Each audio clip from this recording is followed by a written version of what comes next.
Oh, a #1 album isn't just a status symbol for Cardi, but it's a status symbol for her label. And when you see them slash prices like that in hopes of getting a #1, that's a calculated choice. So Nicki makes that post and an all-out Twitter war ensues. And one of the things that Nicki said was that Cardi was falling off the charts.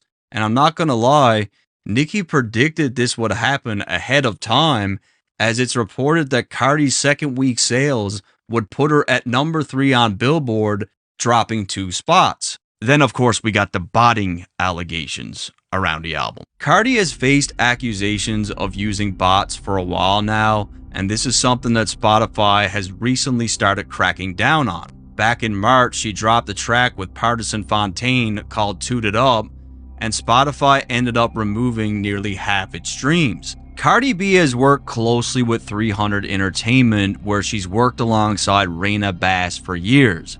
What made this interesting for me is that Raina has worked extensively with Gunna and Young Thug, and as many of you know, jail calls recently leaked where Thug admitted to purchasing bots for Gunna's album. We just got the plug on that.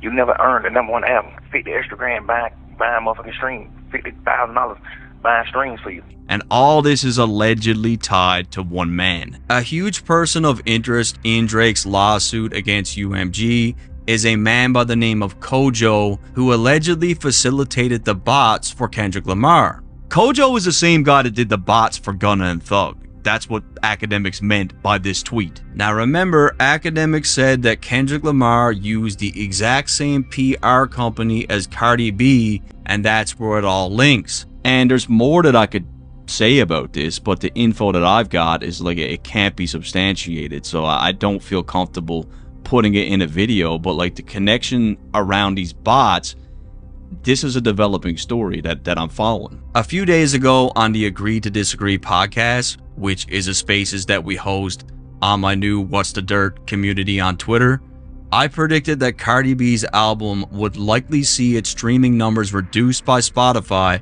as part of their crackdown on bots. No, there's a lot of eyes on this in particular right now. So if she's really botting the way people think she is, I'm expecting that we'll see that reflect when they remove streams. And now there's been some reports coming out where people are claiming that this is happening. A media outlet on Twitter reported that Cardi B pulled 4.3 million streams on October 1st, but 13 tracks were in the negative, which could be an indication that they are cleaning out bots. Even when I looked at her music video for Safe with Kalani, it took me less than